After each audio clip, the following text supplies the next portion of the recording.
And welcome to the AEW Dynamite preview. We are the Dudley Boys of What Culture. I'm Adam Wilbourn, joined by Michael Hamflett and Michael Sidgwick, here to look ahead to tonight's episode of AEW Dynamite. But before we get into it, if you're a fan of this sort of thing, make sure you subscribe to What Culture Wrestling on Apple Podcasts, Spotify, Amazon Music, and YouTube, where we do daily wrestling podcasts where we not only review AEW Dynamite, but also AEW Collision, Raw, SmackDown, the show formerly known as NXT 2.0, pay-per-views, premium live events. We have interviews, roundtable discussions, and a roundup of the week complete with a bloody good quiz, of course, on Culture. As I said, though, joined by Hamflett and Sidgwick to look ahead to Dynamite tonight, or should I say, Fright Night Dynamite.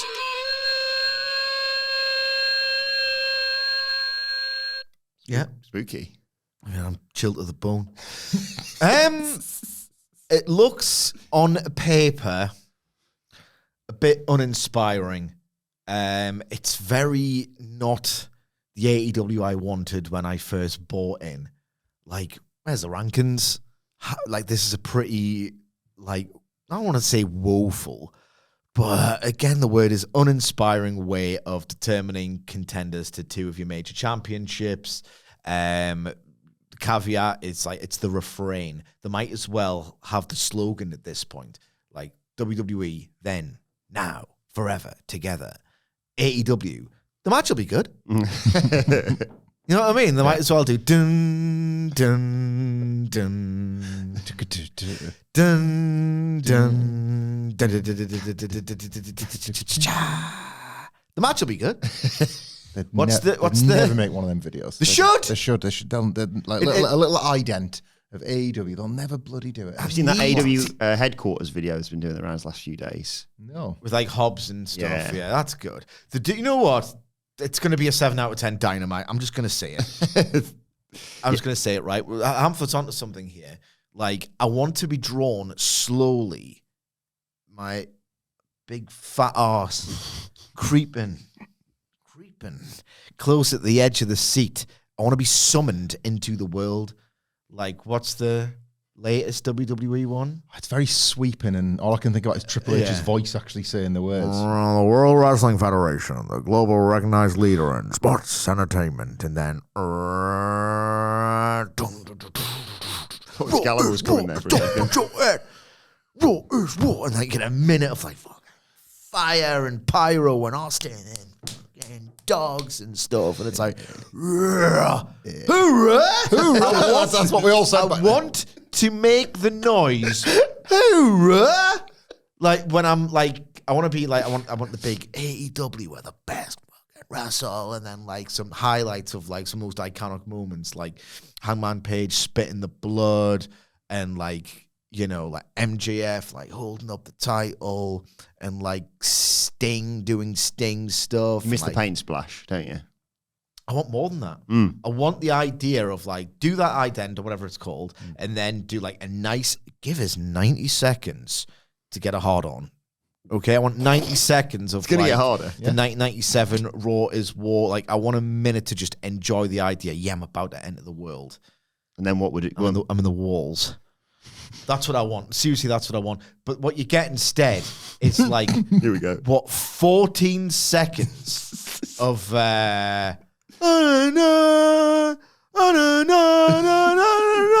it's really turgid. You've just destroyed that thing. That's there's some 41 really kind of downbeat. You get 14 seconds. Wednesday night. You know what that means? It's time for me to up the intro because we've got Bobby. No, let's start again. I'm soft. I'm trying to make a salient point here through the medium of humor, in that you get 14 seconds. That's enough of that anticipation. We've got to get to the ring. We must get to the ring. And then Excalibur can't bloody get his words out. One ring, my precious. Yeah. Excalibur cannot get. One day, it's time for these matches. I'm in the wrong order. Never mind. It's time for action. Sprint into the ring like Linford Christie, trying to get these matches underway. Topical, Linford Christie. Yeah, no. Usain Bolt instead, right? Usain Bolt sprinting to the ring. Jody Reddit is a big fan, obviously. The match you're watching, don't worry, because there's graphics for. Guess what? More matches coming later on. There's this match and this match and this match, and then guess what? Eat some more called a match. Yeah. 6 of them. Jesus, you're blind. It's the need to just, it's that promotional bone in the body that does not exist in Tony Khan at all. I'd quite like it, but whatever. I will say, being a little bit moody, okay?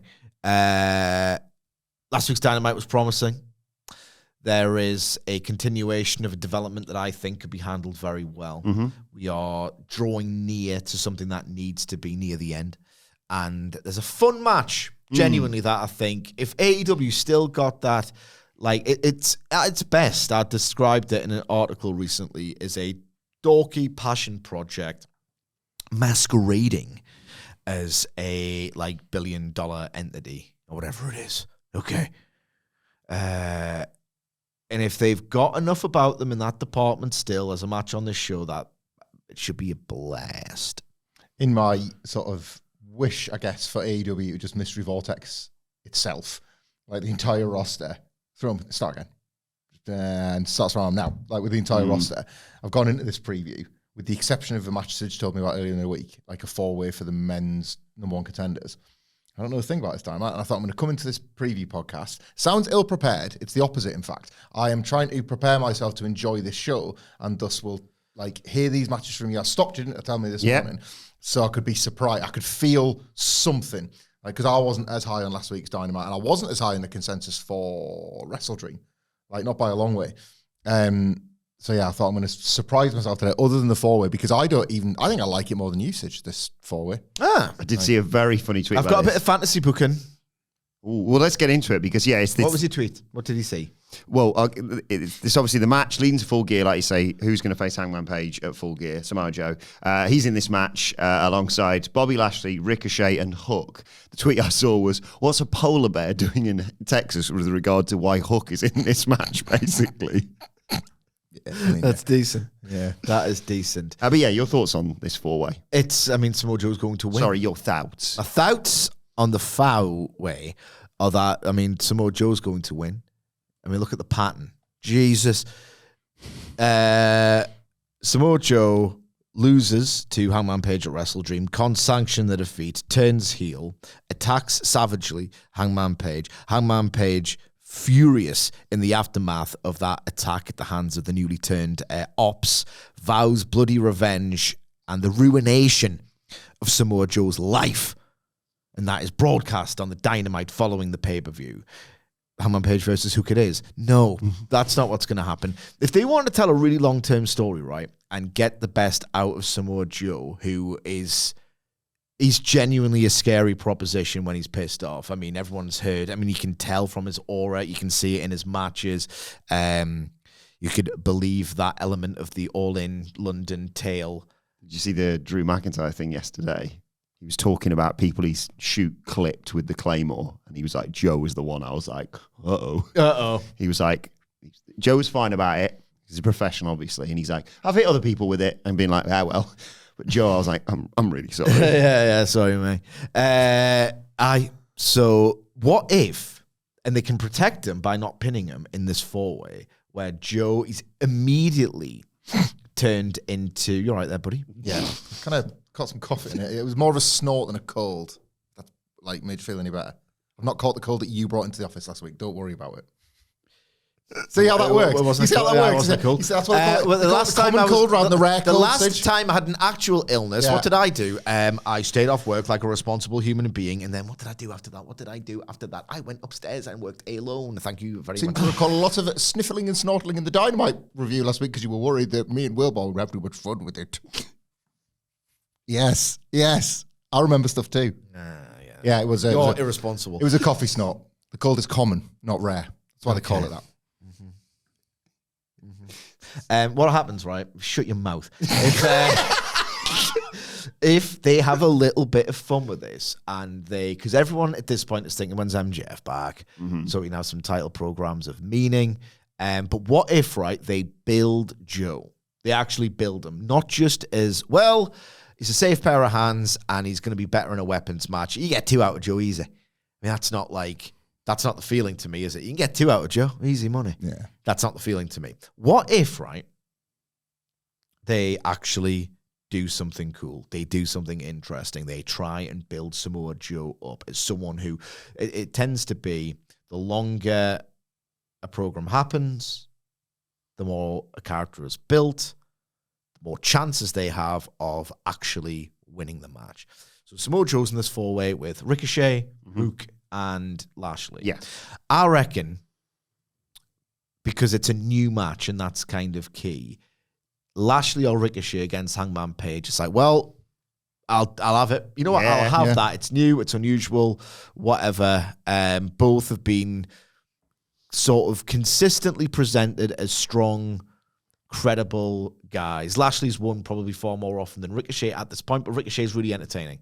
So I'll have both of them, either of them, in the Full Gear main event. Hook, but I've got an idea for Hook in addition to a backup option to hopefully what isn't. Joe just wins, and it exists as a 4-way. So Hook can lose, and Ricochet and Lashley can brawl their way out of the match, and then they have to have disqualification though. Could be a disqualification if they get too carried. That's perfectly legal, Cole. What if one of Lashley or Ricochet pins Hook? Samoa Joe's been like 2015 Royal Rumble Lesnar. Yeah. Where they just take him out of the match because he is the threat. And then you have this urgent 3-way sprint. Don't know if Lashley would go for that, but never mind. Right. So for whatever reason, Joe is removed from the fray and he's not involved in the finish. And he's like, hang on. Because he was acting very cocky. He just switched from face to heel like that. On Dynamite last week, he was like taking the piss out of the audience. You've got a title on coming for you. All that. Like, he just seemed like it was inevitable that he was going to challenge Hangman again. And this feels, and probably will be, like a obligatory way into the second match with Hangman Page, right? What if he loses? And it's just like, and his brain can't sanction it. It's like, well, I've turned heel. Like, the monster's back and I've missed my chance because of that. And he just goes crazy. Samoa Joe, like headbutting people in the face. Security is like, oh, hang on. And then he'll find in a month's time, maybe head of World's End or whatever, and he's got history at World's End. Like, you get an enraged, sort of wronged Samoa Joe who hasn't just very easily walked into a second match with Hangman Page. He has to sort of work for it and earn it, and the longer this takes, he goes more and more like crazy, and when he goes crazy, he kills people, and you get a reminder of, Jesus Christ, this guy is bad news. Then you delay the Hangman match, you get a novelty new match for Full Gear, and you get like a really juiced up match between Hangman and Joe at World's End, at which he's already won a world title, and AEW likes that kind of law. I would like that to happen. I can't see it happening. I would be overjoyed if it happened. I'm just trying to talk my way into caring about this match because it's just such an obligatory, oh, well, that's what's happening on the surface anyway. If that doesn't happen, what if Hook takes the pin? What if that happens, right? Hook takes the pin, right? And Eddie Kingston walks down and just beats the piss out of him and turns heel in the process. Do something. Yeah, like, why am I wasting my time being, what, your 7th dad? Why am I babysitting you? You bust? Why am I wasting my time with a little kid who just turns up here, moody, sullen, unmotivated, and is never going to go anywhere? You're dead weight. Tell all the dads I'm back in town. Yeah. And he just beats the crap out of him, and then Kingston wins the eventual feud. And then they have to, like, they are forced into a corner of like, well, how do we reheat Hook? This idea that he's just a cool kid who has a da and he just does kind of cool, sullen stuff on a loop for the rest of his life is not working, hasn't worked in several months, if not we're talking a span of years at this point. I'm just trying to get interested about all this. That's all. What is going on up here? I never know, man. What's Hook's thing apart from indifference? Judo. Crisps, chips. Exactly. So, Alongside this, we know about AEW's merch opportunities. They release a line of crisps called Eddie Assaulted. Not bad. Is that Not bad. You anything? got there. Yeah. Everything's something. Everything is something. We have established Can you this. get any other AEW crisp names? Well, I'm going to be fixated on this now for the remainder of the broadcast. There's, of course, those ones you can get over here, those fish and chips. Mm-hmm. I don't know. We'll get there. I was going to say something on the match, but now I'm thinking about crisps. I really messed Oh, up. no, on the match. No, when Sidge told me the four. You talk about this, I'll think about crisps. I was... you f***ed me here. You know this. My brain immediately went to Ricochet winning this. Like, last week, the Ops beat the Hurt Syndicate because MVP was in the ring.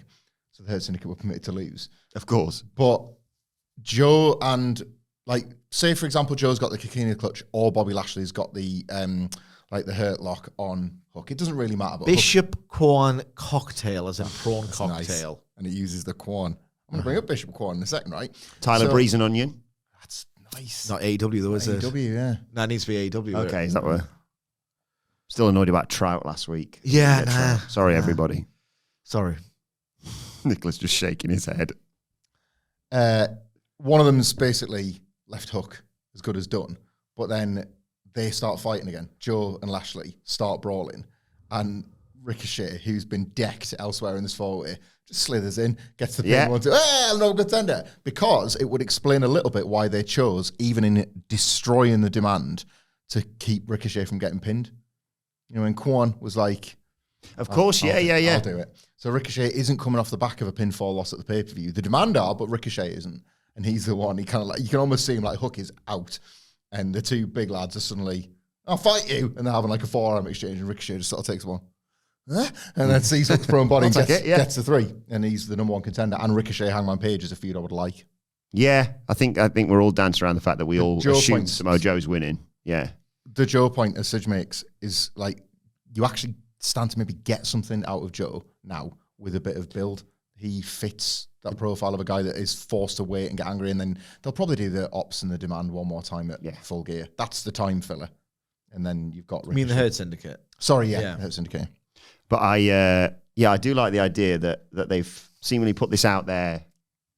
That everyone's gone. It's obviously Joe because they've already set up the rematch for Joe, and he's done all this stuff with Hangman Page. And I like Sidge's idea of like, still get it at like World's End or whatever, but it's not a given, especially when you're in there with people like, well, for different reasons, people like Bobby Lashley and Ricochet. Bobby Lashley because it's Bobby Lashley, and Ricochet because he's a snake. I think like, again, we talked about this probably like last month when it ended up being Joe. Ricochet can very easily flip between funny geek and nasty piece of work with scissors. Either of those mesh well with Hangman.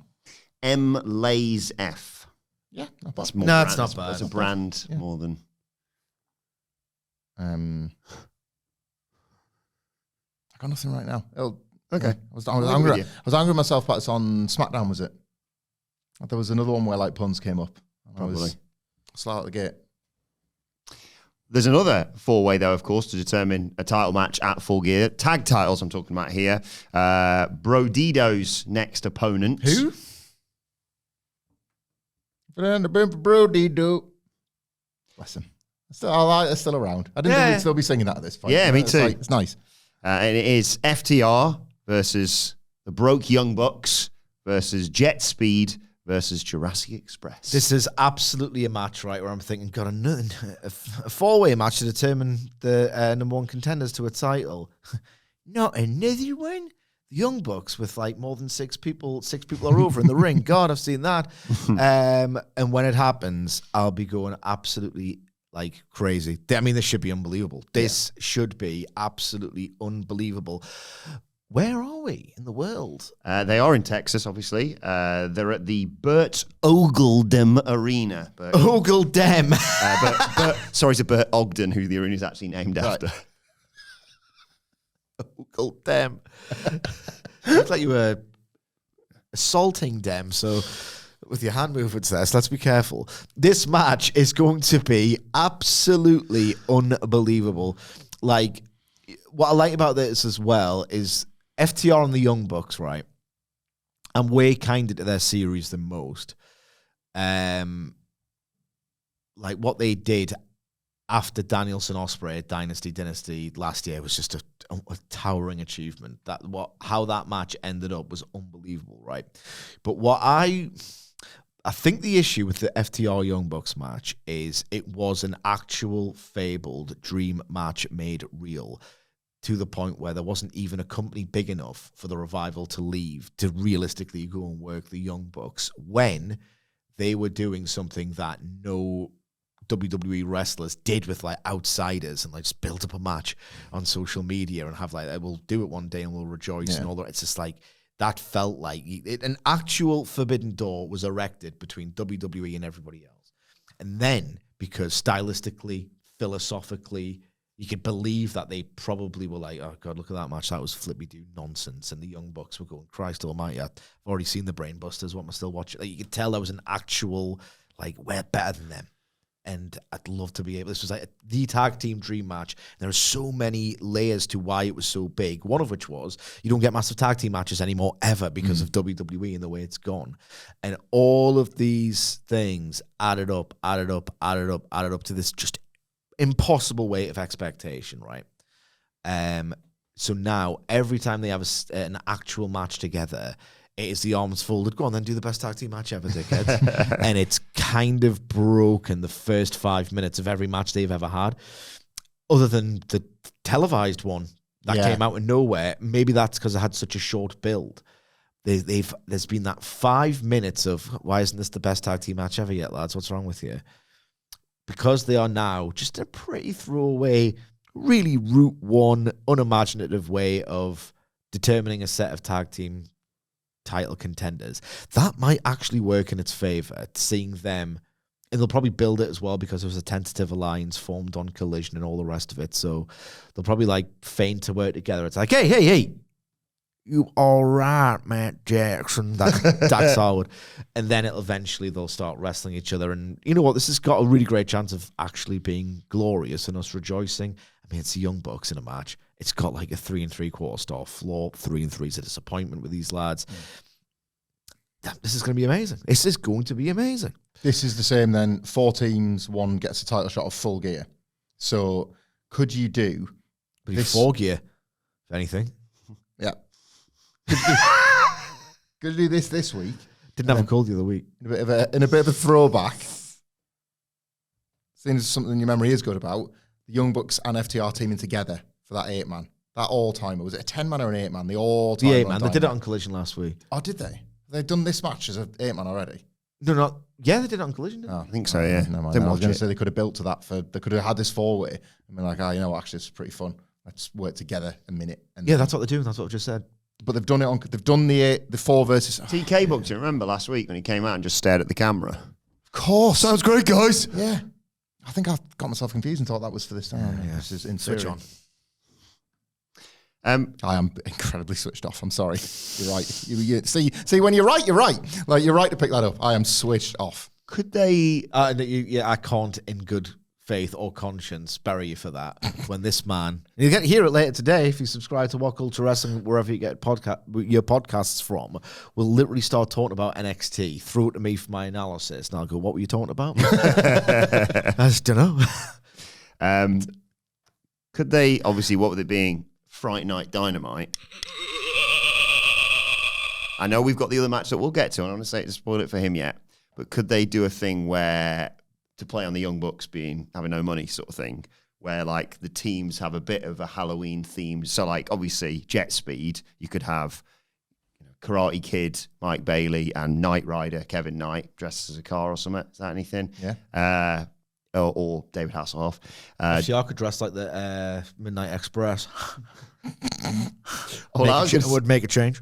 I was going to say they refuse on like, well, no, we don't need that bollocks. But like, I mean, they'd be doing the entire career, but but then that's a better suggestion. Jurassic Express, obviously some sort of Jurassic Park.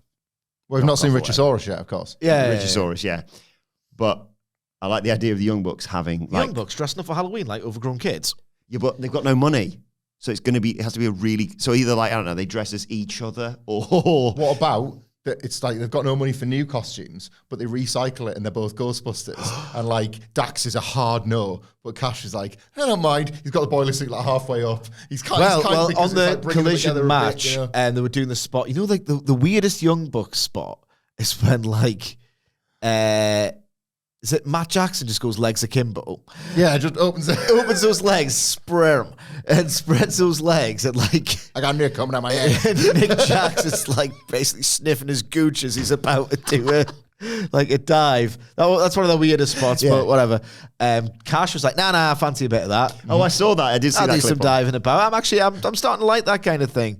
3 Ghostbusters and Hangman's like Marshmallow Man, but without the head. Like Dax, fine. I'll do it. Where are Ghostbusters? They've all gone. No, I do like Ghostbusters, this. I right? do like this a lot. Like a really cheap ass Halloween costume. Sexy cats. What if the Young Bucks? A clown nose and that's it. I was gonna say, what if they just came out with like, you know, like the kid's first Halloween costume of like just basically a white bedsheet with some holes in the eyes. Oh yes, I was Yeah. googling cheap Halloween costume ideas, but that's the best. Well, just look for some more.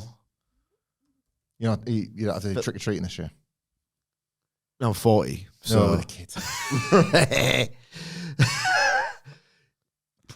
what day is it? Friday. Nah, I'll take them out. Mine have opted out of their own volition. I was buzzing with it. I don't know if we've sold any costumes, to be fair. That's why I asked the other week. I was like, you want to do anything for Halloween? Neither of them want to go trick or treating.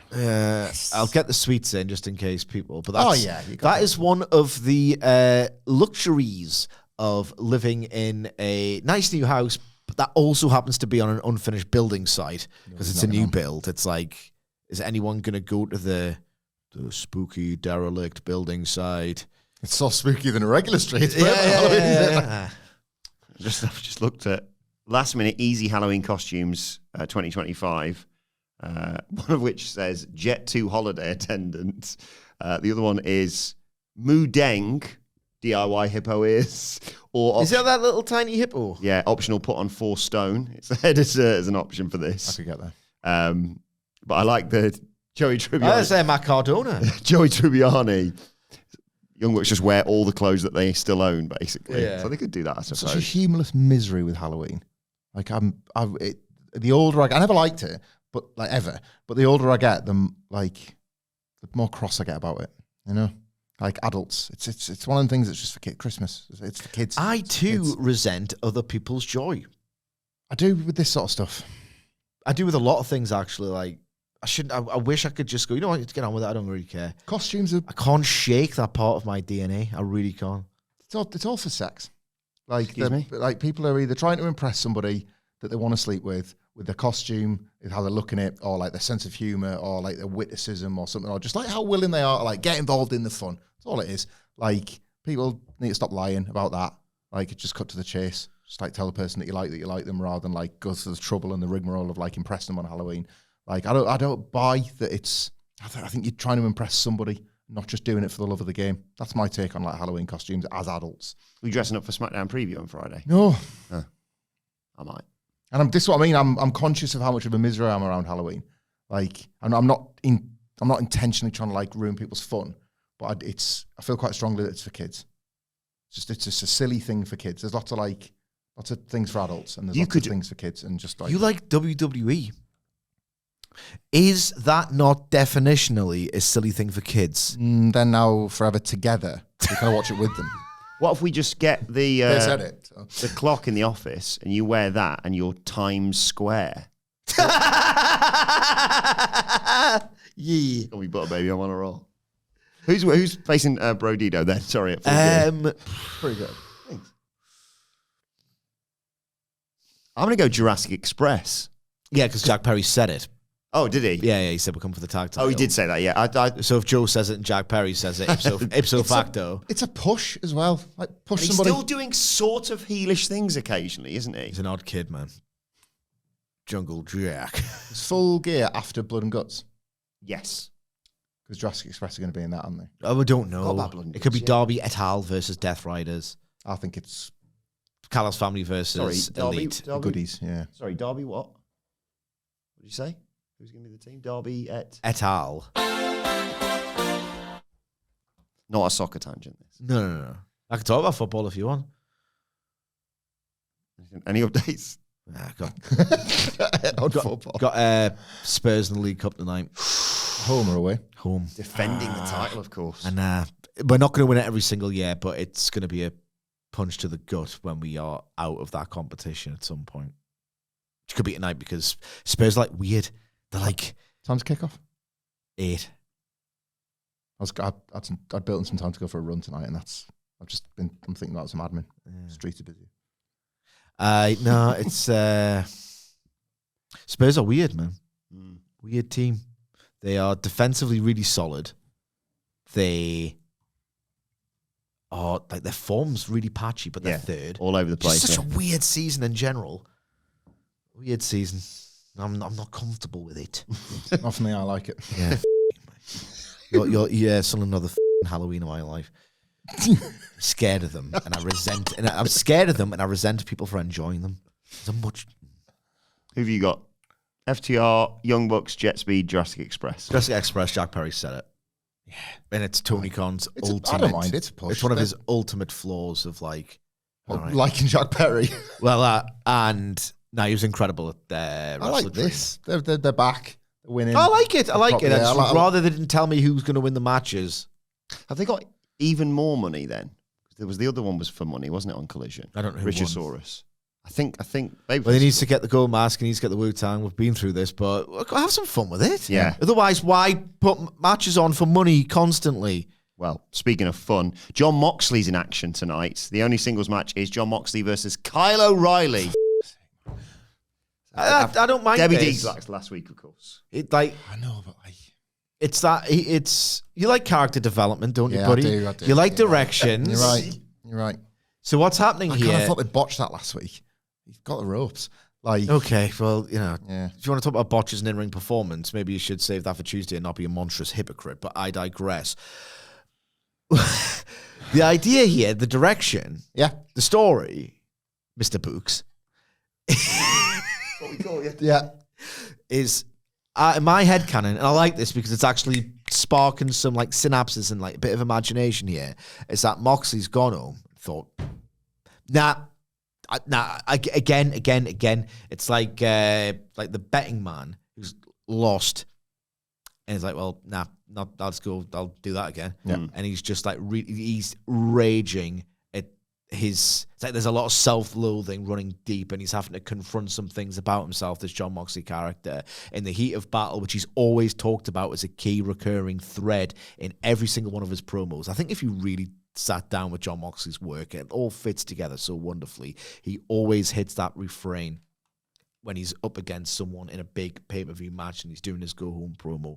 When it counts, in the heat of the battle, with your lungs burning and the sweat and the blood going in your eyes, you will not be able to beat me in that moment.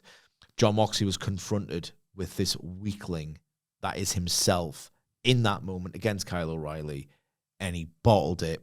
Coward, yeah. And he was cowardly.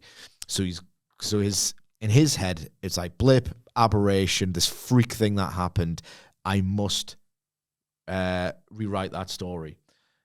He's got to lose tonight, and I think if he loses tonight, the other characters that you like, Hamflett, their response to him, like what if he loses? Like they should build on the finish last week. Oh Christ, I'm in that ankle lock again, and like the referee's too close to the action. Moxley's eyes are darting. He gets ready to launch that forearm. Was it Paul Turner? I think so. Yeah. Let's just say it was Paul Turner. He just takes a step back.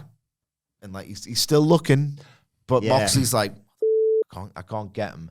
And then they can do a really good, because people will be with this match because Moxley is a star. And like, what if they then do the grapevine and Moxley's like, Jesus Christ, he's got a great panicked face as well. And like people are like, go on, Kyle O'Reilly, go on, do it for Kyletron. Then I'll hate my life, but I'll be interested in the finish of this match. And he taps. And then you can camera pan to the Death Riders. There's a lot of intrigue around. Is Claudio going to turn or leave, or something's going on there?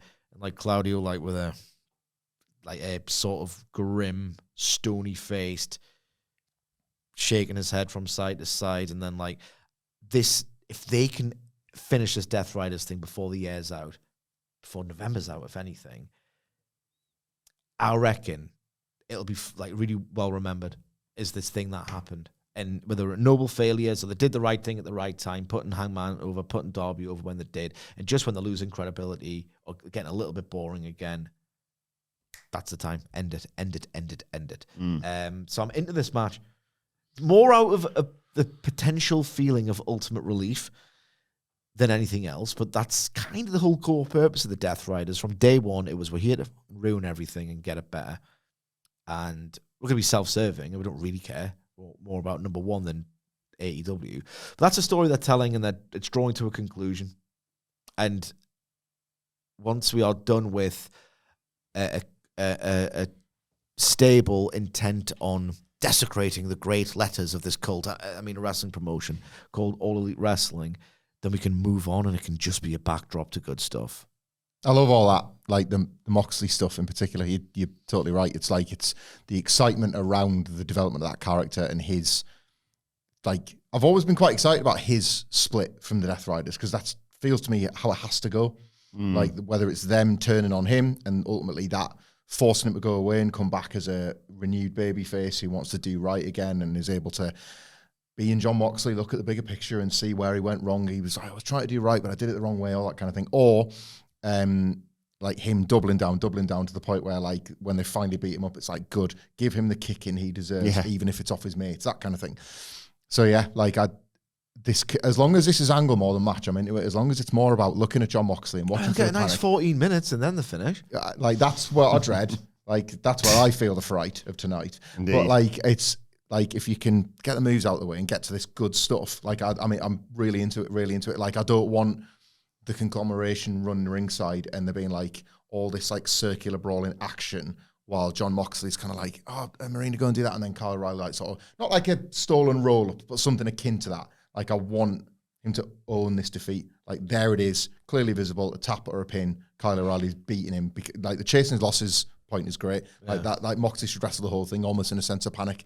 Like he's working at this from 1-0 down, and like the idea then that he loses so conclusively that there is no, he can't chase that loss.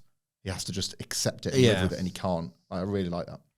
I despise the Death Riders and the John Moxley story, but I had an idea for this. I think it's literally had one good moment. It's the Hangman Page moment at All In. But I did have an idea for this. I don't think he should lose this, which is going against what you two are saying, because I think, the ultimate, like, that's it, they're done, is blood and guts, like you say, Sidge. My idea, I actually had a proper idea for this. Oh, take it seriously. For once, is he gets him again in like a heel hook or whatever it might be, and he taps, but the way they can work this, he does it in a way that he taps on Kyle, so Kyle lets go because he thinks he's won the match, but for whatever reason, the ref doesn't see it. And I'm not saying blind taps happen. Yeah, he doesn't have to necessarily be like busy with like the conglomeration stuff. It could just be like on the wrong side, for example. Kyle lets it go, gets hit with whatever, and gets beaten or gets choked out by Mox. And you're just furthering that doubt amongst the Death Riders where they're like, Kyle's like, I felt a tap. And Claudio's like, you tap to the thing. Mox like talking, not just wrestling all the time. Yeah. They can have a meeting in a dark room that they've been sitting in all show or whatever. Oh, can I talk about this actually? When you talk about darkness and rooms, stop lighting the backstage promos and segments with these like weird character-specific colors. I hate it. Very Kane. It just makes it look so fake. Yeah. I want it to feel like this could exist in the real world. You call someone in a corridor, basically. Yeah. There's so many little things about AEW that just disgust me. To me, that's a rank bit of hyperbole there. But, things that just go, fake. But yeah, just in terms of further in the doubt once the Death Rider, I like he doesn't lose here, he loses properly. No, I do like that because there is, I like that a lot of, Moxley gets his win back because I think this character works better when he can convince himself that he's still a man, even though like the evidence is piling to the contrary. This is a good way of like accomplishing two things at once. But deft, actually. Thank you. Let's get to the Don Callis Family Summit. I sort of rolled my eyes a little bit when Don Callis family. Is this Summit? Everything's Summit. Like when you said Don Callis family, Summit, I'm back in. Well, yeah, I saw this. They're going to film it with some stupid string arrangement in the background in his house. You know, that dinner table stuff, and I'm not into that. Well, I initially saw this and thought, it's going to be more... Go in the ring. More stuff with like Mark Briscoe wanting that TNT title shot. And then I thought, well, wait a second, he could drop pumpkins on all of the Don Callis family members' heads, which would be funny. But then I also remembered, rather more importantly than all this, the bit with the close of last week's show after the Okada Bandito match with Takeshita. Yeah, this should all... I mean, who could possibly... No offense, he's a good wrestler, aren't they all? Who could care about Josh Alexander and all the rest of it, and El Clon and Andrade, who's not in it anymore. He is funny. El Clon, yeah. Yeah, like this should be like Takeshita, Okada. We kind of need to, just noticing a little bit of friction. I like how like Callis can be the idiot heel. He's like the last person to realize. It's been going on for 6 months. Yeah. It's like last week something happened and I didn't like it. There was a bit of friction between you two. You're a bit late coming out to celebrate. Yeah, like if Okada and Takeshita, like Callis is just doing well, and then we're gonna try and get in Mark Briscoe, and then they could say some bollocks about like Hechicero still got eyes on that ROH title, or just like general Don Callis family business in the entire time. It's a bit of an echo to. It's a good bit. This when Jake Hager and Wardlow, when the Pinnacle were feuding with the Inner Circle, and they would just be like staring at each other the entire time. Like Takeshita and Okada are just like eyeballing each other throughout the entire thing. And like Takeshita's getting a little bit wound up and Okada's like sensing it and he's just like, bitch. He's like, does a middle finger, but he's like going past Takeshi to the fans, honest. But like or if he's at the table, he's doing that, but like, you can't see it. Don't like every time he'd like say so, they're sipping some wine and he's like, he's opening the bottle and stuff like that. He can get like the, screw it. And Okada's wearing his glasses. Excuse me, just 1 second. I'm just going to push my glasses up. Yeah, good thinking. I just scratched my face. I was going to say miss then, because it's such a teacher thing. Just yeah, I will ruminate on that, Don. yeah. Or yes, I enjoy the work of Blake Monroe. Are your kids doing that, flipping birds and that? No. It's almost adorable how like they want to do it, but like they're scared of doing it. Yeah. Well, they'll go like, what's 1 + 1? It's 2 and stuff like this. It's like, like you think it's what's going to happen? My kids have a pretty good understanding that like swearing's not appropriate, full stop, even though I'm sure it goes on at school, and as a result, it's not in the house. Yeah. Kids, if you're watching, Daddy doesn't do that other than, hang on 1 second, 1,125 times this year. This is the deal, right? But in order to kind of like, and I think I've told you this, I wished I was there for it so much in order to like have this like moment of honesty and like what's on and what's not ultimately. Like my wife and Joshua, my youngest, like had like a frank chat about bad language because he was kind of like reporting a bit of it back, and like I think he was a bit confused about what's okay to say and what's not, and like she let him cycle through all of them, like to like find out what he knew ultimately. And I would have given anything to be in that room, just because like now we can't say them and won't. And he's really well behaved with it. He'll say Rogers Profanosaurus. Yeah, man. He'll say like if he's repeating what somebody said at school or something, he might like so and so said the B word or something. But I'd be like, oh, how good would it have been? Like there he is, bless him, like this little angel of mine, bastard. Yeah, like that. But you cannot. Like they learn all. It's telly as well. Like YouTube, I guess now, like they're moving up the age gaze with the stuff they watch. The little ones are creeping out. It's almost unavoidable swearing, especially when I've done it. How many times this year on the podcasts alone? You've racked in 1,794 swears for the year. You go to 12A at the cinema, and honestly, it's like 2019 Dynamite for the Yeah. Like it's sort of like when you used 2021 was outrageous. Remember that the PGs that you get used to. It's like, oh no, we'll go to 12A, and then it's like. City. It's this obviously one that's allowed through in the 12A film. Like even Clifford one. Bollocks. Clifford the big red dog just dropped a bollocks halfway through. That's good stuff. It was like, might go and see it.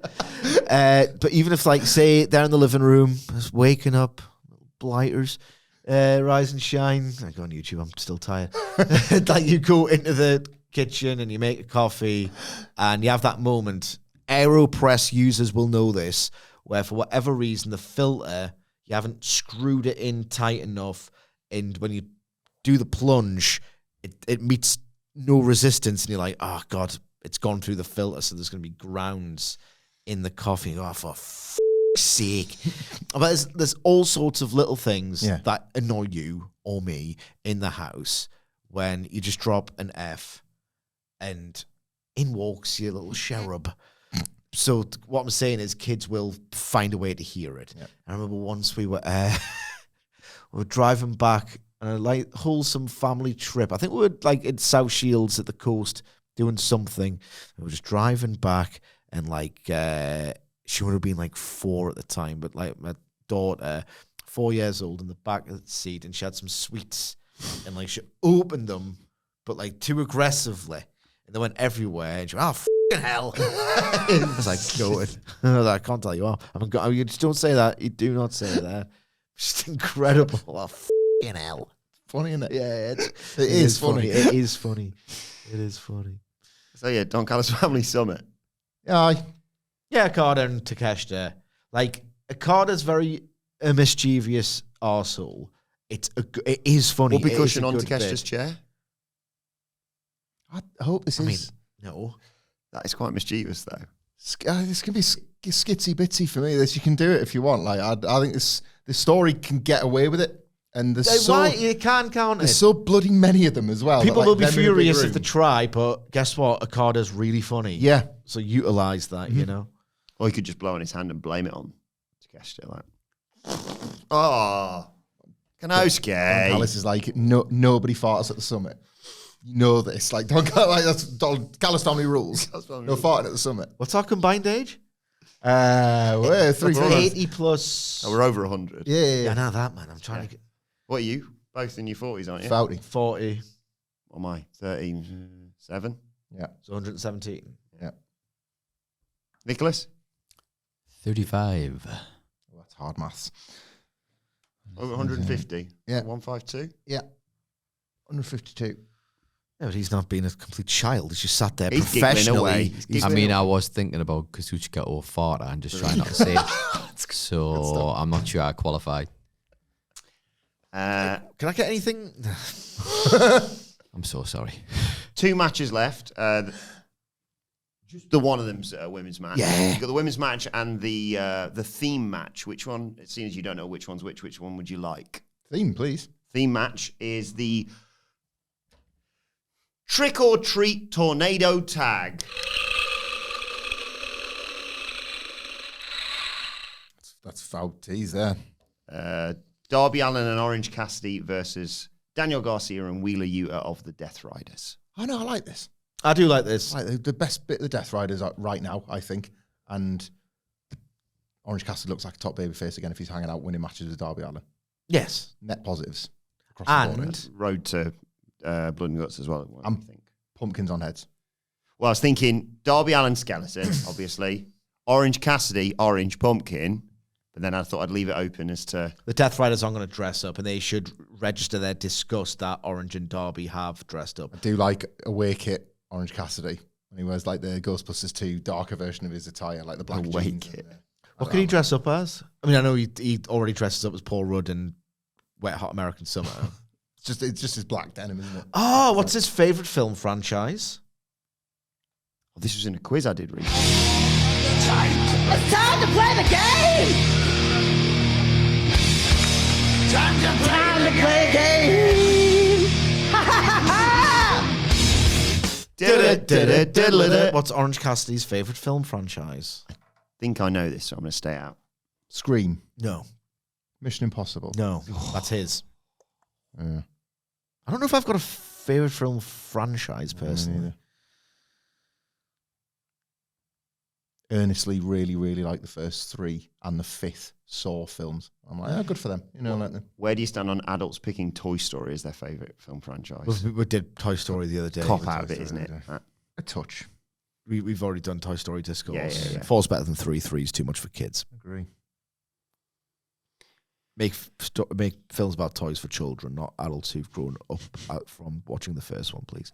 Stuff should be for kids and stuff should be for adults. If I want to watch a film as an adult, I'll watch Inland Empire. That's how clever I am, yeah. So, what's Orange Cassidy's favourite? I can't think of any other franchises. One of the most successful ever, I think. Yeah. Rambo, No. Rocky. I think more No. recent. Some One of the best- Marvel ones. No. Some of the best actors in the world have been in this film franchise. Put it this way, he's not talking about Ah. Leonardo DiCaprio, is he? Ace Ventura. No, not quite. One more guess. It's taking a while. Yeah, I'm not. Yeah. Who's one of the best actors of this year, for example? You've seen a film Like, with them in. What do you know about Wilbourn? What's that UFC What do you fight know called? about Wilbourn? Mark Kerr. No, the actor that was in it. Oh, no, not He's Ryan my favorite Bader. actor of this year. Think about how disingenuous this guy is at his core and who he likes and how often he repeats himself on a crushing day-to-day basis. Jim Carrey's his guy. Yeah, but like, who was he undertaking an Oscar campaign on behalf of? Dwayne Johnson. Yes. Right. What was a franchise he Moana. re-energized? That was his. Energized. That was There's his, been like 10 of them. Jesus. 'Cause that was his whole thing, wasn't it? I'll get a fading franchise. and- Yeah, he gave it a much needed shot in the I was arm. going to say Yeah. Jumanji, but there's not been 10 of them. Hang on. Wait, I've not used this button for ages. Oh, get in. He wasn't my car. Oh, Fast and Furious. Yes. I forget Thank The you. Rock was in that. So I've seen the first one and that's it. You're missing out, mate. Probably seen about 7 of them. Is there any... Is it knowingly f***ing Excuse you? No. I know what you're getting at here. Yeah. They abandoned the pretense very quickly of any of this stuff actually being able to happen Yeah. in our Yeah. understanding of the material world. Yeah. If you watch the first one, it's about people who need... It's Point Break with cars. Yeah, exactly. To do like robberies of like lorries. Right. You cut to like one of the most recent ones, and they're like, put Ludacris in a car in space. Yeah, I've seen like a clip where like cars appear to be driving through clouds or something like that. Yeah, like seen the the- one Oh, yeah, where it's- where I think it's the John Cena one where they like drive off a cliff and like I don't know hit a crane or something. It's stupid. But is there a character in it that's incredibly long-winded Be Vin Diesel, couldn't it? like with an iconic instantly? Like, say if you came out in a wrestling show and you dressed up as Rambo, you'd just say, "Oh, it's Rambo." If you came out in a Halloween-themed wrestling show and came out dressed like the Cobra Kai, Yes, you'd all right, it's Cobra Kai doing the dance. Came out dressed as Rocky Balboa and CM Punk goes, is that? But you know what I mean? Is there any iconic outfit? I mean, Vin Diesel's got like the vest and the glasses and the bald head. That's probably about it, really. He So you drive wear out a in- bald cap. Yeah, and he could drive out in a car, but like a So little Orange Cassidy toy could car. Just come out in a dressed as car. Come on, it's a car. Darby Allin That's could the drive- second car. That's drive Knight him. Rider. Yeah. So you got Cassidy- Knight as Knight Rider, and then now bloody hell. Cassidy drives into the arena in a car, glasses and a bald cap.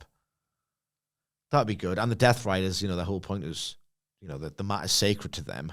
And he goes quickly to the ring instead of his usual like slovenly ways, Orange Cassidy. And Darby Allin like is really mad, so he's like too fast and he's too furious. Oh yes, and Garcia and Yuta are like, you think you're gonna be the Death Riders? We're a cult.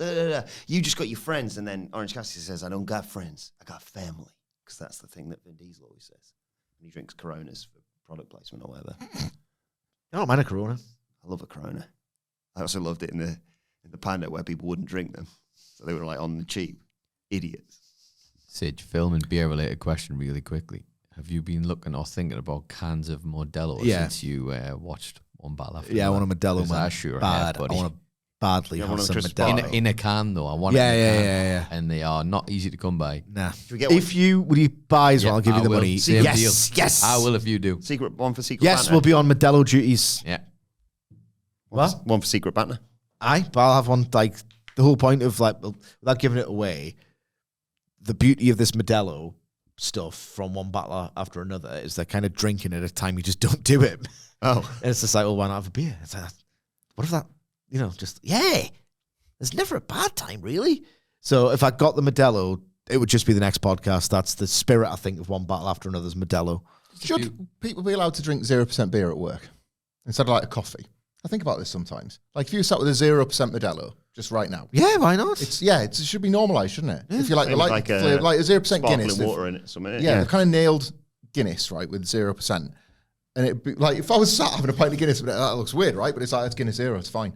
I could drive, I completely control my facilities. I think we should normalise that. Yeah, of course. 0% booze at work. Like all workplaces, not just ours. Yeah. Like, So yet again, who wins the trick or treat? Oh, that's the thing. baby faces, 100%. You got to put the baby face on a night like this, but increasingly the results don't really matter, do they? Nah. Do what you want, and then if you do an all right job in your matches, get a 4-way. Pac comes in and fights him afterwards, maybe. I could be a dickhead about how Daniel Garcia has gone from being a babyface loser to a heel one. He has. I genuinely think they're telling a story. Like, I think this exists for the Will Yuta babyface turn, so I've got patience with it. When are they not telling some kind of maturing storyline with Daniel Garcia? Well, these two, man. They're like, there was two of them, Jesus. But like, I can buy the Will Yuta babyface turn in response to like the Rugrats. I was giving you to drag along. Yeah, like the Rugrats. The Rugrats? I thought they could come out their theme. So they dress up as like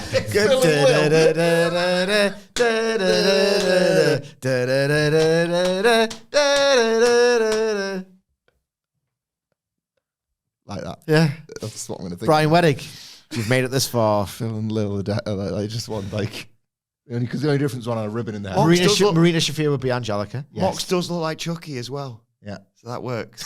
And it takes one to know one. That's horrible. It's like not Tommy. Not Tommy. Yeah, Tommy. Sorry, not Chucky Chucky. Finster in your life. No, I was his dad. Remember a couple of years ago. Yes, that's what I'm thinking. For November this year, it's going to be smashing. What I come as. It's Wild Thornberries. I've never looked a bit. I think I was a bit too old. Yeah, Nickelodeon was looking a bit Tory. I was already watching Raw. So. Sorry. Yeah. Already watching Raw's War. So. That's right, Raw's War. Anyway. I won't believe what happens to Sky Sports 3 at 12:01. The women's tag tournament begins tonight. Yep. Yeah. Just the one women's match on tonight's Friday Night Dynamite. Oh, remind me. I love how like you use this. That doesn't matter. I've got a tweet I found in response to, I think it was TK or AEW's announcement of this card that relates to Ladies' Night. But it is the match that was asked for after last week, obviously. Asked and answered. Queen Aminata and Jamie Hayter versus the Sisters of Sin. No, I'm into this. Yeah. Because I want this to be worth a damn and I want to invest in it, I would like this to close or open the show. Attach immediately a sense of prestige to this and don't make it feel like you've been sort of like nagged into doing it, Tony. Opener or closer. And give it maybe a little bit of, I don't know, promotion, video packages and all the rest of it. Whatever, it ain't happening. I really want Aminata and Hayter to win because I think Aminata, Hayter, Storm, Shirakawa is a really good final. Yeah, the brackets, I should mention. Yeah, they'll face the winner of the Babes of Wrath, Willow Nightingale and Holly Cameron, and Mercedes. Money. The bracket that. Willow Nightingale and Holly are your Money. And Athena. perennial, I like these wrestlers and they are charming and wholesome to me. They should be the world champion. Might not even make it to the semi-finals. I think Athena and Monday going all the way. Yeah, so I like this. Attach a sense of ceremony to it, and it's the novelty, and it's got stakes. I kind of know who's winning, or at least I've got an idea of who absolutely should be winning. And then you get to the unpredictable stuff quite early, quite quickly into this tournament, so I'm a big fan of all of it. I'm looking at Sky Blue and thinking, come on, rooting for you. You were good.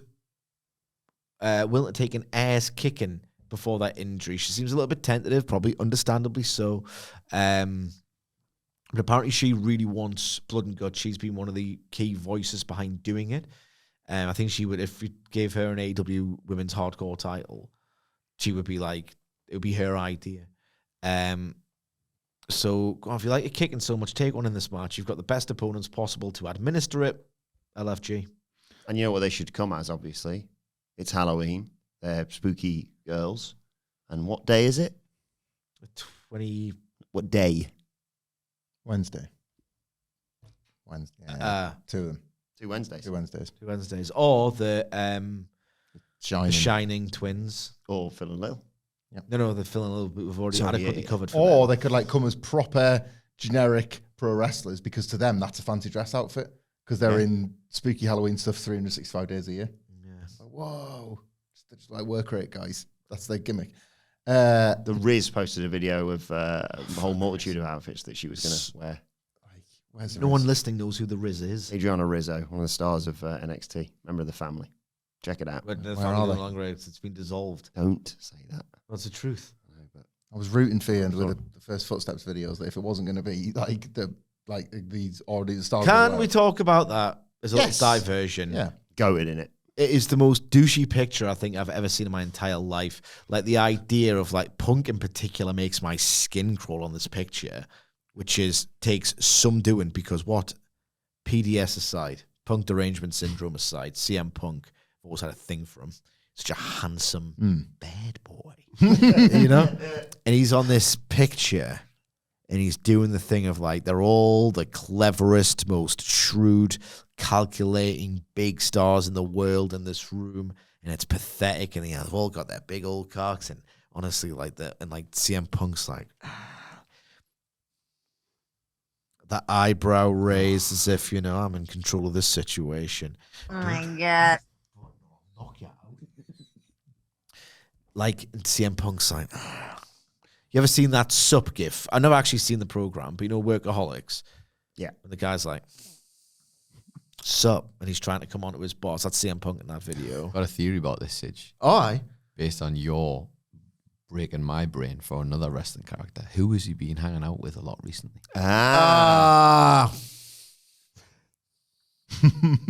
Rhea Ripley. CM Punk's got the epic bacon Rhea Ripley face. And that means he's going to go to that place soon enough. They all get there in the end. You'll get there in the end. They all look like complete dickheads. Oh, they do. I loved it. Yeah. Like this is like I was seeing this. Well, like you know, to be WWE is to be under attack, right? But like there was a lot of attention on this advertising campaign early this week, and I just didn't get the complaints. Like because they look like completely douchey arseholes. No, sorry, when the video revealed itself, 100% right. I take the piss out of that. I loved it, but take the piss out of it. God, yeah, look at them. Like Triple H and Paul Heyman, like we have arranged the great game. Arseholes. Like optics wise, a terrible presentation. Yeah. Loved it. I loved it. Right, that's the business to me. But like when you're seeing the footsteps, and you're like the Gabo tease, the excitement we talked about on Raw, and then like people whinging that it was like, People invented a scenario, didn't they? No, well, not even that. It's just like, and all it is for a WrestleMania hype video. No, rephrase that sentence. It's for a WrestleMania hype video. It's WrestleMania. Yeah. This is what you watch the grow up. This is what you watch the Fed for. Oh, no, it's not a stable. Oh, great. That's like 4 less wrestlers. It's a good thing.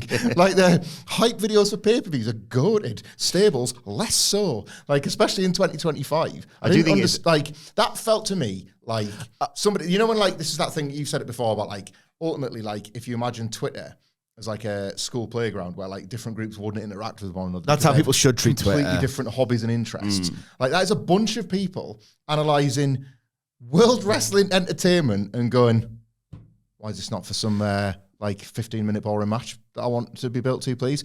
It's because it's hype, because they're a hype company, and like the outcome to me was more satisfying than if it was a reveal of like the Brock Lesnar version of the Vision on Raw. Like, way more satisfying. In their defense, right, people were not enthused about the handling of the world title in a Baines situation and kind of wanted something a little bit more creatively thoughtful. So I think people at that particular point were crying out for some creativity. That's fair enough. But it was also people, I do it sometimes, where people create a scenario, like they fantasy book something, and when it doesn't happen, they get upset, despite the fact that there's been never any indication that was going to happen. People just saw this and went, oh, cool, it's a new stable. It was in the classic pro wrestling language of a new arrival or returnee. I'll say that. Maybe just because I just like the outcome. Like Yeah. I'm just going to stand up for WWE fans here, okay? Question, good or bad idea? What if the Don Callis Summit took the piss out of it tonight? Be great. Give a bit back. I like it. Or they're doing the summit around a big stupid poker table or Petty, whatever. isn't it? No need to do that. Callis. You're a big fan of counter programming, then obviously not if you don't like petty behaviour. God, you're such an arsehole, you. Who do you think's going to win this tag match? The baby faces. I was going to say something about this. Aminata and Hayter, right? Looking at the landscape of AEW and the women's division currently, and the fact that there's like new tag team titles. I'm going to use Beer Money as the example, but there are loads of others.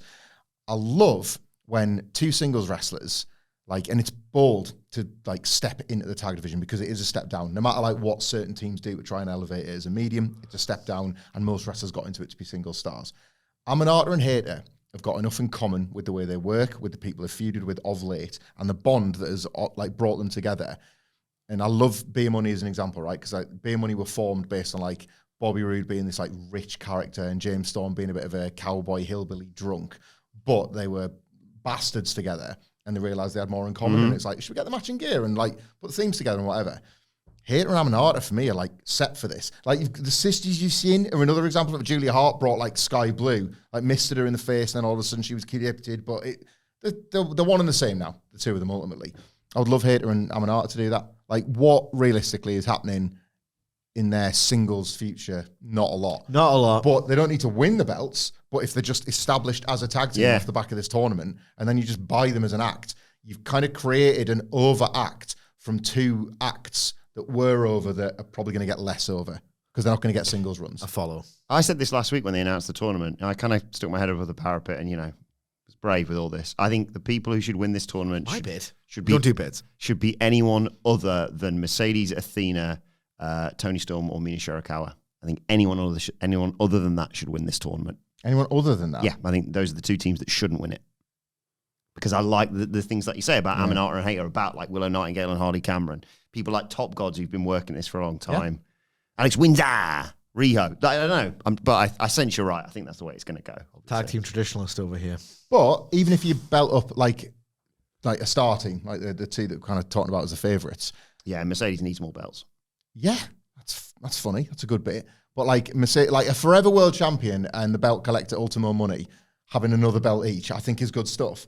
And then these brackets alone allow for a division to form in the shadow of them, and they've suddenly got 3 or 4 challenges because you've just invented 3 or 4 teams. I am broadly very positive about all of this. I would welcome lots more of it on Dynamite as opposed to half of the stuff we've talked about. Yes. If you just these wrestlers alone, more interesting to me than probably 10 of the guys we've named. But it is the one women's match on the card. And before we get to that, it was kind of summarized what we are talking about here by a tweet from Floyd at AEW when they announced this card, who replied to the tweet saying, "For a Halloween special, what a sausage festival. We're the chicks. We got one match." And then, that's the argument we make. Slightly let himself down with this final suggestion. No costume 8-woman tag? Really? Just wants to see. Yeah. Those Taboo Tuesday ones. Yeah. Yeah, just wants to see who's dressing up as a schoolgirl. It's very important to me that this happens. So we have to get to costume 8-woman. As many as you can in there. So before we get to the name of the game, Sid, let's get to the aim of the game. Well, the aim of the game is to identify to the hour, minute, and second the first time you hear the first note for the first entrance theme for the first woman to come out and compete for the only women's match on Dynamite. The idea being, if we can just italicize, underscore, put in bold the fact that there is a pattern emerging, we'll really nail them. We'll really nail them to a point where there's no coming back. I mean, the Dudley Boys got us. We're going to have to put more women's wrestling on this goddamn show because what I think is happening, and it's pretty obvious at this point, is that they put one women's match on this show more often than not, but not always, but more often than not at a certain time because they think, it's 2019, 2025, we're still doing it. If we don't put bloody birds on this show, the bloody wokes will kick off. Ugh, God, I can't be arsed, so they're caterwauling. So if we'll have to do it, says either one of AEW / Warner. Yeah, but oh my God, I've got a trick and it's delightfully devilish. What if we do it just before the main event? Well, go on. Okay, I will. Because if we have an hour of wall-to-wall sausage, okay, wall-to-wall men, they'll get lured into a false sense of security that there's actually no women at all. But then, just before the main event, we'll appease the wokes, get the women on. But then, oh God, it's just before the main event. They'll turn the television screens off. No, because I need to explain the concept of the sunk cost fallacy to you right now. They've already spent an hour and 15, 20 minutes with us. If we just put that in there, they go, oh God, women, ugh, yeah, but oh God, I might as well watch it because I'm so close to the main event. I've almost made it. That's what I perceive to be AEW Come Warner's cynical thought process behind this debacle that has been haunting AEW on of all weeks, Fright Night Dynamite, for 6 punishing years. We are here to point it out and hopefully break the cycle. And you're thinking, capital podcasting, a bit too verbose. Can you jingleize it for me, Sidgy? And I'm thinking, yeah, sure, I can, pal. Don't worry, guys. When the women come out to play, the main event ain't too far away. That's the aim of the game. Oh, it's been a while, this. Yeah, and then it's because too many part-timers I work with. And the name of the game is...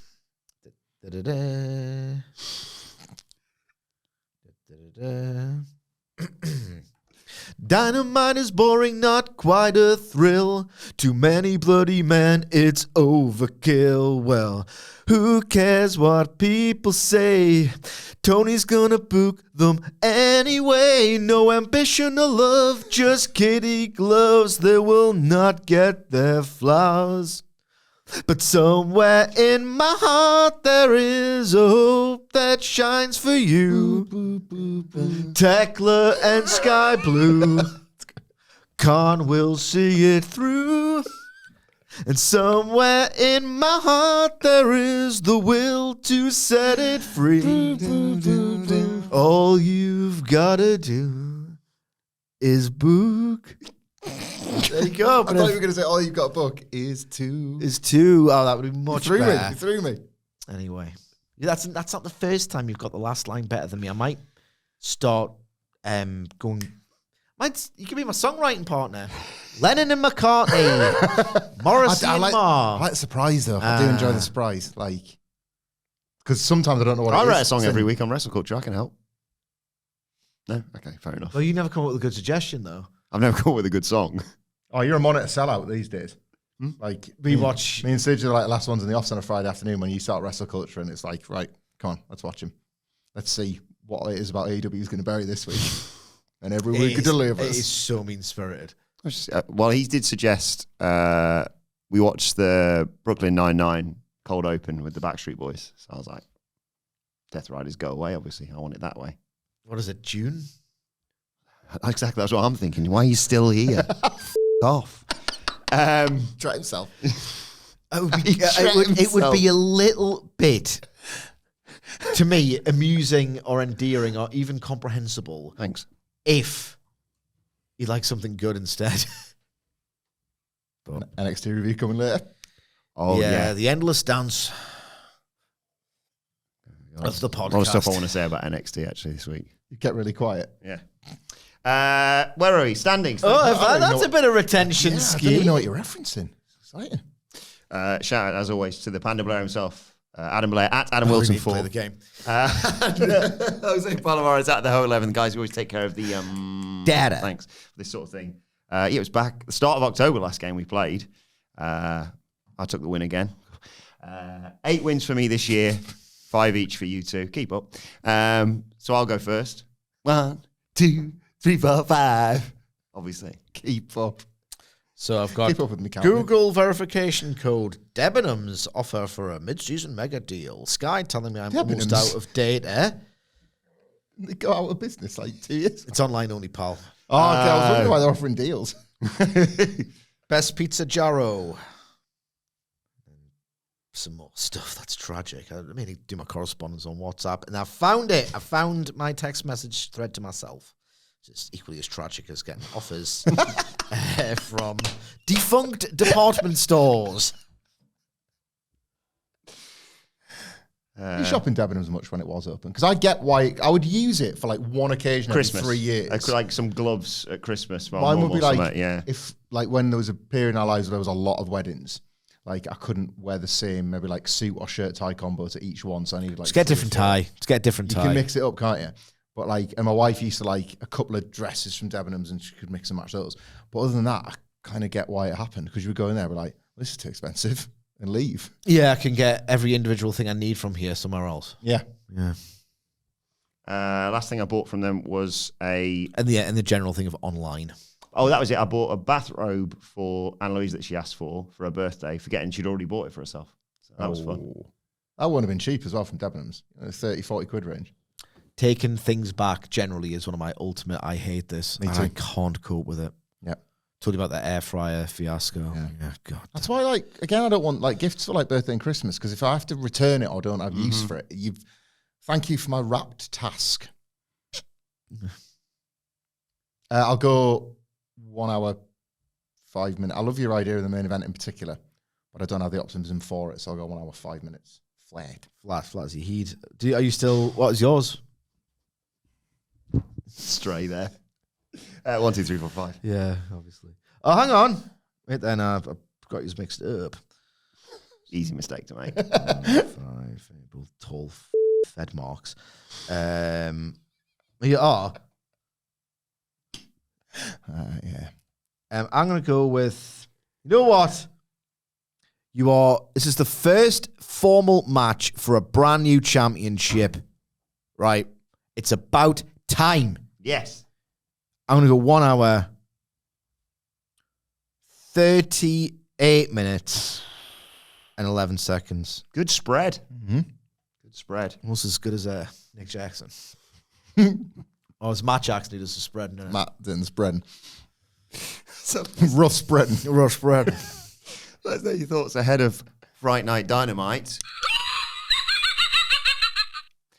In the comments. Held up this year, that one, isn't it? Yes, paid for itself again, hasn't it? Let's know your thoughts in the comments. Or an X at WhatCulture WWE. What do you think? You can follow all 4 of us. You can follow Michael Hamflett at Michael Hamflett. Follow Michael Sidgwick at M. Sidgwick. Follow Adam Nicholas at It's Adam Nicholas. Brilliant producer. I forgot to give him his title there. Follow me at Adam Wilbourn. Follow us all at WhatCulture WWE. And make sure you subscribe to WhatCulture Wrestling wherever you get your podcasts from for daily wrestling podcasts. We'll be back later with the NXT review and back tomorrow, of course, with the Dynamite review. But for now, this has been the Dynamite preview. My thanks to Hamflett, Sidgwick. Thank you for joining us, and we will see you soon.